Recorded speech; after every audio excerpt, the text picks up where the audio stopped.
저도 이번 주에 설교를 준비하면서 이 영상을 어떻게 정말 우연히 발견하게 되었습니다.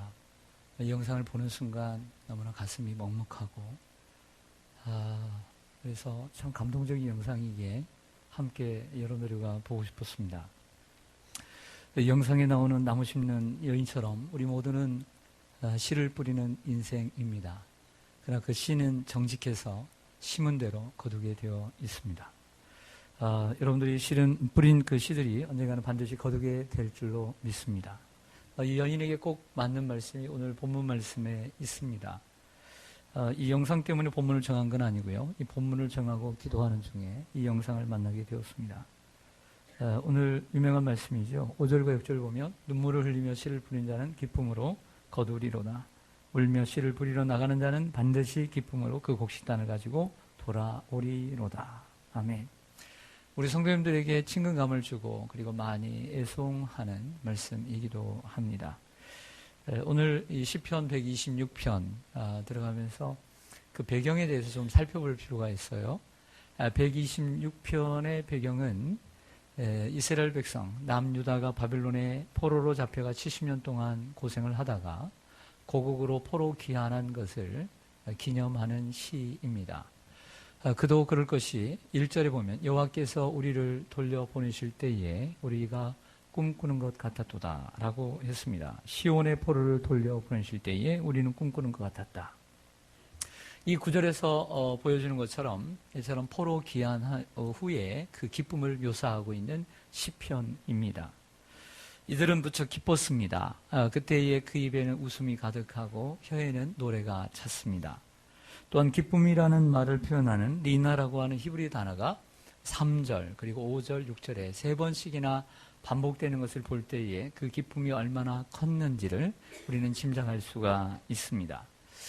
저는 경험하지 않았지만 이런 얘기를 들었습니다. 1945년 8월 15일 이런 벽보가 붙었습니다. 정오에 큰 중요한 방송이 있으니 라디오를 청취하라고 하는 벽보였습니다. 그 벽보를 보고 사람들이 라디오 곁에 섰을 때 일본 천황은 우리에게 항복을 하고 그리고 우리에게 자유를 선포했습니다.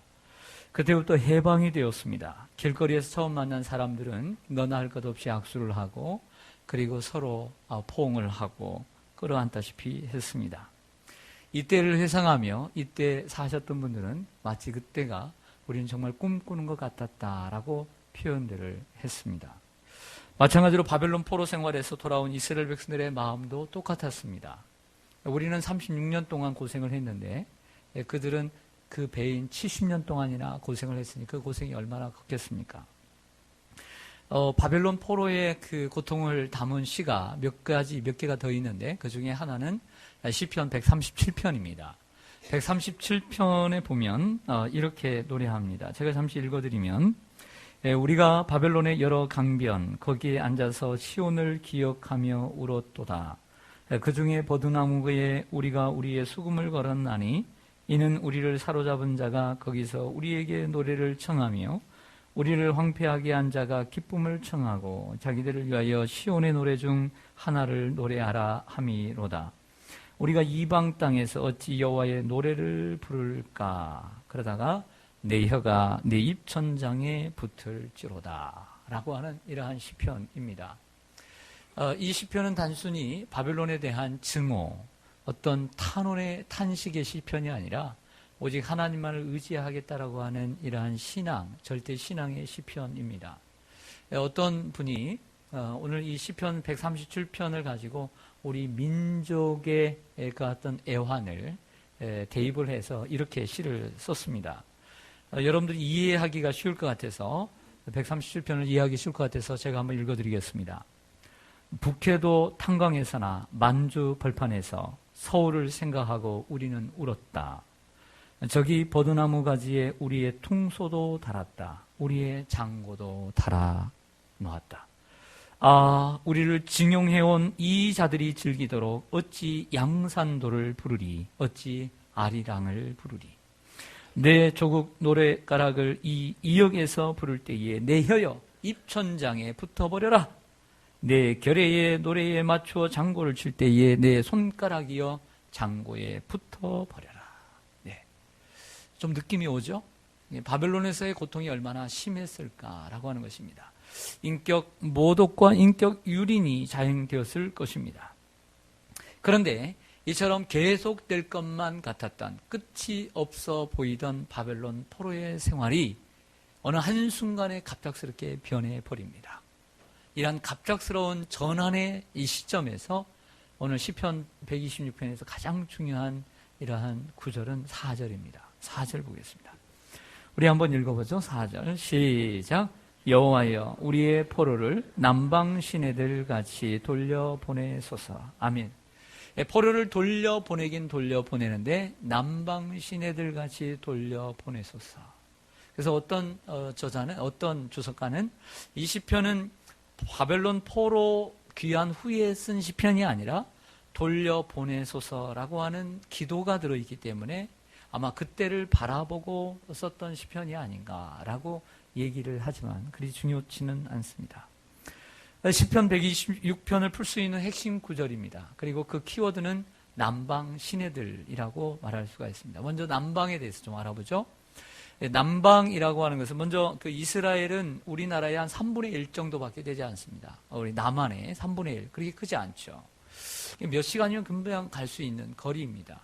근데 크게는 전문적으로는 11개 지역으로 나누는데 우리가 그렇게 나눌 필요는 없고, 크게는 두 지역으로 나누면 북쪽인 갈리 지역이 있고 그리고 남쪽에 네게부 지역이 있습니다. 근데 이 북쪽의 갈리 지역은 연평균 강수량이 600에서 1000mm 정도 내립니다.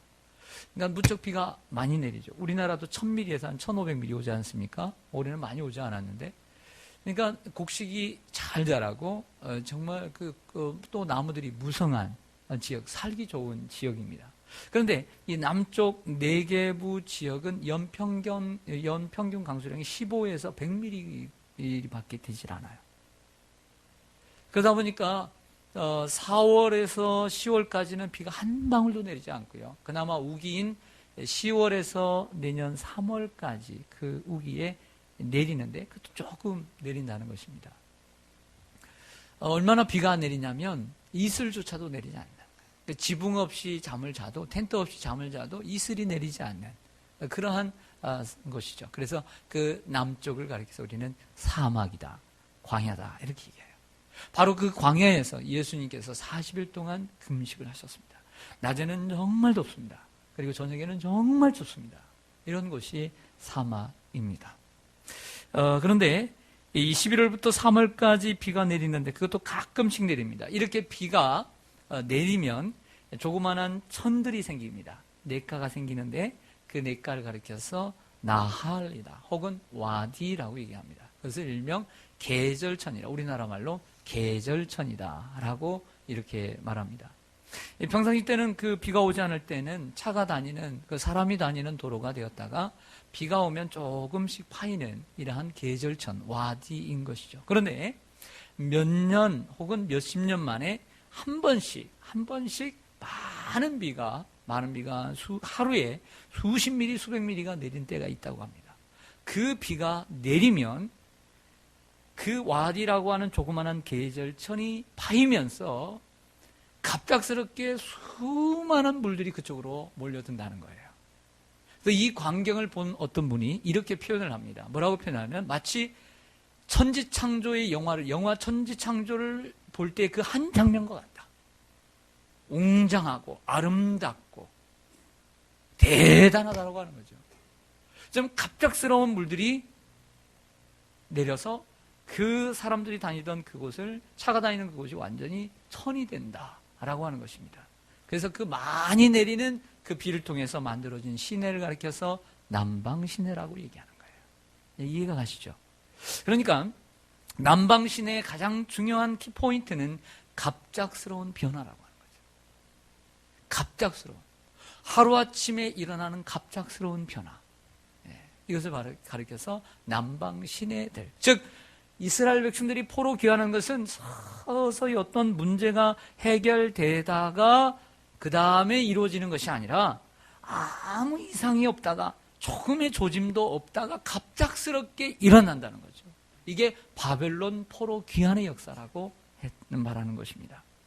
자, 우리나라 한번 생각해 보죠. 1945년 8월 15일, 바로 그 전에 놀라운 일들이 많이 벌어졌습니다. 일본의 탄압은 더욱더 강해졌습니다. 이제 36년째를 맞이하면서 이래서는 안 되겠다라고 하는 이런 국면에 접어들면서 이들을 더욱더 탄압해야 되겠다. 많은 사람은 이제 본격적으로 죽여야 되겠다라고 결정을 내렸다는 거예요. 그런데 아무런 기미도 없었습니다. 그러나 제2차 세계대전 말 미국이 일본이 준주만을 공격하면서 이 미국이 가만히 있을 수 없어서 전쟁이 뛰어들기 시작합니다. 그리고 상황이 이상하게 러시아와 함께 맞물면서 복잡하게 돌아갑니다. 일본을 가만둘 수가 없다고 생각을 했던 거예요. 그래서 원자폭탄을 이 히로시마와 나가사키에 떨어뜨리게 되는 것이죠.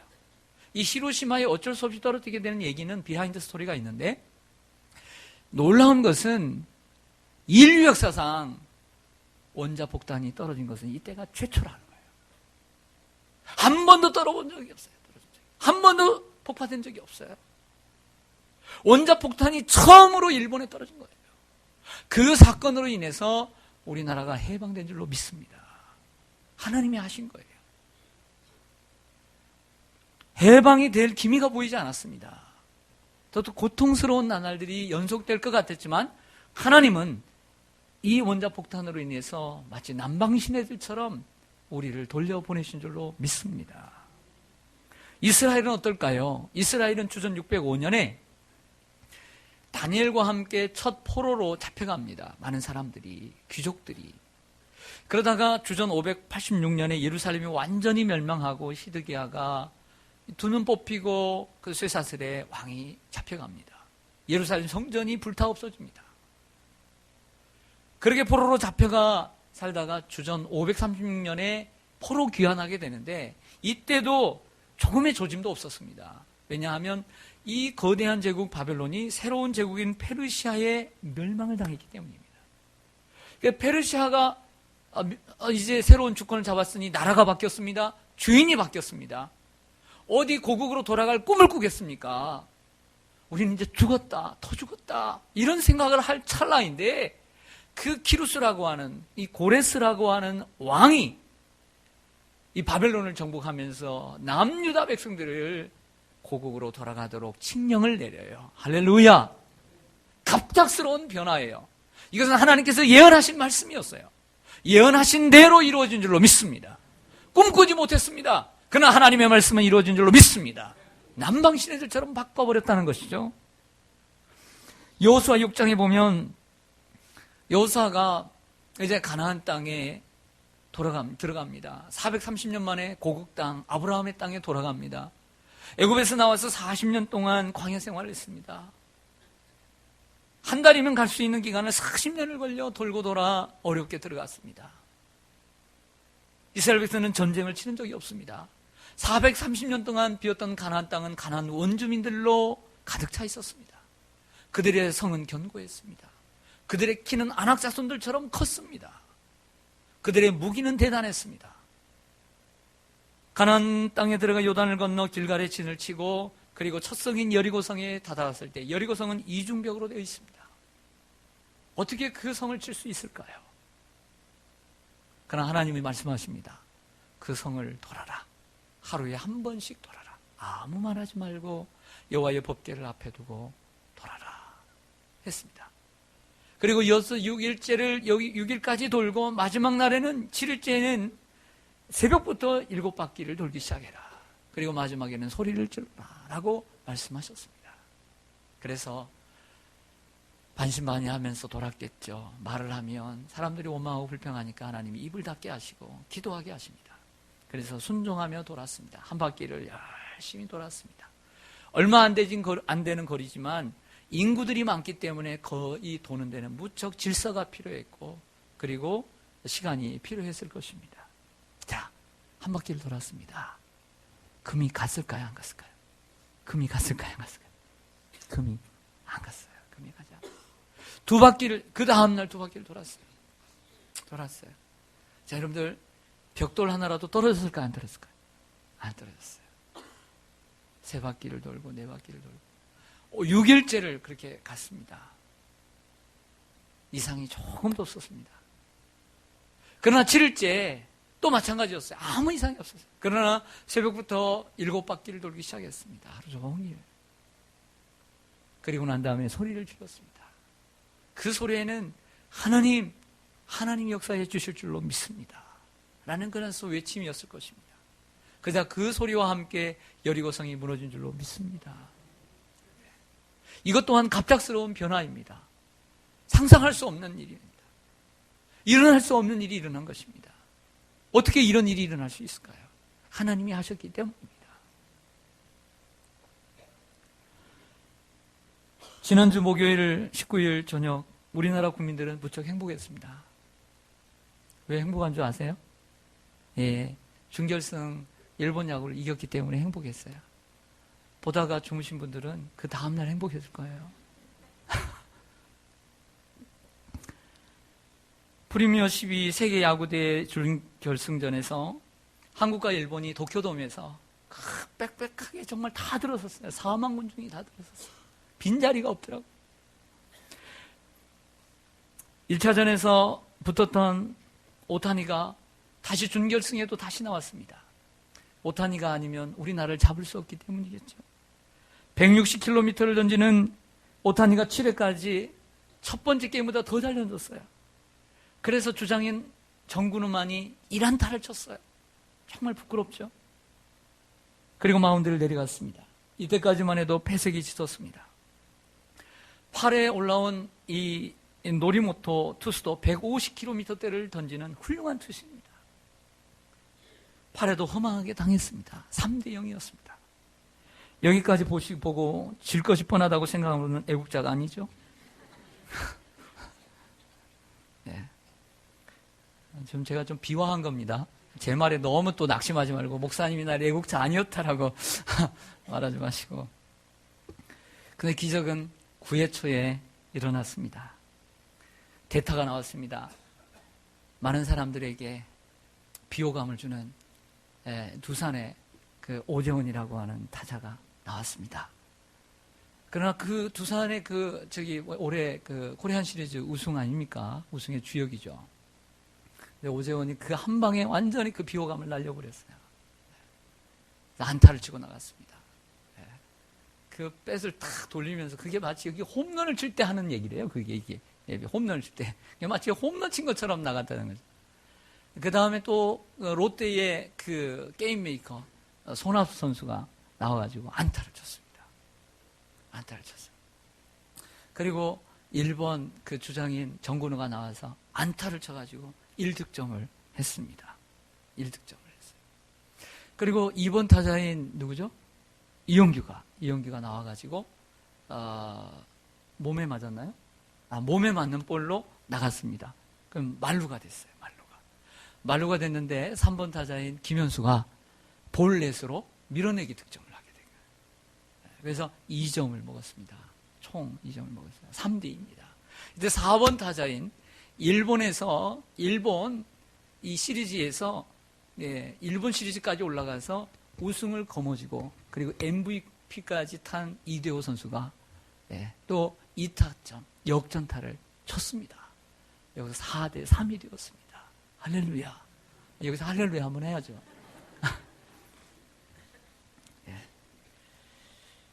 놀라운 기적의 순간이었습니다. 제가 목회 칼럼에도 적었지만 이러한 절망적 상황에서도 안경현이라고 하는 해설가는 긍정적인 해설을 해 나갔습니다.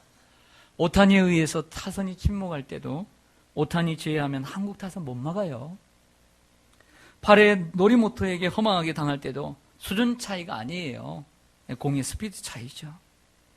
9회에 들어 안타를 치기 시작할 때 야구 오래 이길 필요 없어요. 마지막에 이기면 됩니다. 이 절대 긍정의 말을 했어요. 사랑하는 성도 여러분, 이처럼 명확한 말이 어디 있겠어요? 오래 이길 필요 없어요. 마지막에 끝에 이기면 됩니다. 여러분, 인류는 두 부류로 나눌 수 있습니다. 이 올해를 바라보는 사람과 마지막을 바라보는 사람이죠. 이 올해라고 하는 것은 우리가 살고 있는 이 발붙이고 살고 있는 이 현세를 얘기합니다. 그러나 마지막은 하나님의 나라, 그 끝은 하나님의 나라를 상징합니다. 우리는 마지막에 이기면 되는 것입니다. 우리는 새생명 축제를 이제 7일 남겨놓고 있습니다. 여러분들이 품고 기도하는 태신자 중에는 교회를 나오겠다고 약속하신 분도 계시고, 하지만 이것도 아니고 저것도 아니고 도통 속을 모르겠는 이런 사람도 있을 것입니다. 참 그런 사람들이 전도되기가 힘들죠. 인도되기가. 근데 어떤 사람은 이 여리고성처럼 끄떡 앉는 사람이 있어요. 네, 틈새가 없어요. 틈새가 없어요. 절대 안 나오겠다는 사람이 있어요. 그래서 여러분들 괜히 이번에 그 사람 태신자정에서 후회하셨죠? 그런 분도 계실 것입니다. 그러나 여러분 후회하지 마세요. 잘 정하셨어요. 여러분 오래 이길 필요 없어요. 끝에 이기면 됩니다. 할렐루야. 사람은 할 수 없을 때 하나님은 하실 수 있는 줄로 믿습니다. 오늘 제가 시작하면서 미국, 영국, 중국의 이 모스 사목에 씨를 뿌리는 여인을 보았습니다. 이게 KBS에서 1998년도에 찍은 사진, 영상입니다. 여러분, 감동적이지 않습니까? 진정한 씨를 뿌리는 사람, 우리 그리스도인들입니다. 이 땅에 우리는 육체를 심는 것이 아니라 영의 일을 위해서, 신령한 것을 위해서 심는 사람들인 줄로 믿습니다. 우리는 꿈을 심습니다. 복음을 심습니다. 생명을 심습니다. 영생을 심습니다. 구원을 심습니다. 하나님의 나라를 심는 사람들입니다. 우리가 이 여인보다 못해야 되겠습니까? 우리는 믿음을 가지고 수십 년이라도 심어야 합니다. 그럼 분명히 거두게 될 줄로 믿습니다. 눈물을 흘리며 씨를 뿌리는 자는 기쁨으로 거두리로다. 울며 씨를 뿌리러 나가는 자는 반드시 기쁨으로 그 곡식단을 가지고 돌아오리로다. 할렐루야. 바울은 갈라디아서 6장 7절에서 9절에 이렇게 말합니다. 스스로 속이지 말라. 하나님은 업신여김을 받지 아니하시나니 사람이 무엇으로 심든지 그대로 거두리라.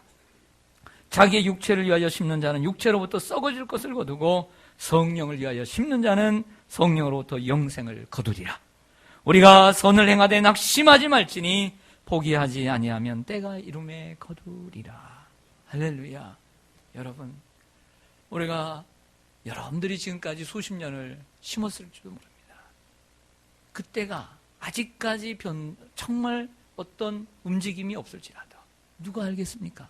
하나님께서 남방신애들처럼 그 영혼을 돌려보내실지 모르는 일입니다. 그러므로 우리는 포기하지 말아야 합니다. 주님을 바라보아야 합니다. 소망을 간직하고 살아야 합니다. 혹 올해 열매가 없다 할지라도 우리는 계속해서 씨를 뿌려야 합니다. 계속해서 내년에도 내후년에도 복음의 씨앗, 사랑의 씨앗을 뿌려야 될 줄로 믿습니다. 그러면 분명히 때가 되면 우리가 낙심하지 아니하면 때가 되면 반드시 거두게 되는 것입니다. 할렐루야. 여러분들 이 세상에서 공부에 뭘 심든 사업에 뭘 심든 땀을 흘리고 눈물을 흘리고 여러분들이 수고하는 그 모든 수고도 여러분들이 때가 되면 거두게 될 줄로 믿습니다. 낙심치 말고 이 세상의 것이 어찌 쉽게 되는 일이 있겠습니까? 안 해서 안 되는 것이지 하면 다 됩니다. 기간의 문제이지 되는 것입니다. 되는 줄로 믿습니다. 그러므로 열심히 하시고 열심히 사시고 열심히 전도하고 열심히 살고 열심히 믿고 열심히 사는 우리가 되기를 주님의 이름으로 간절히 축원합니다.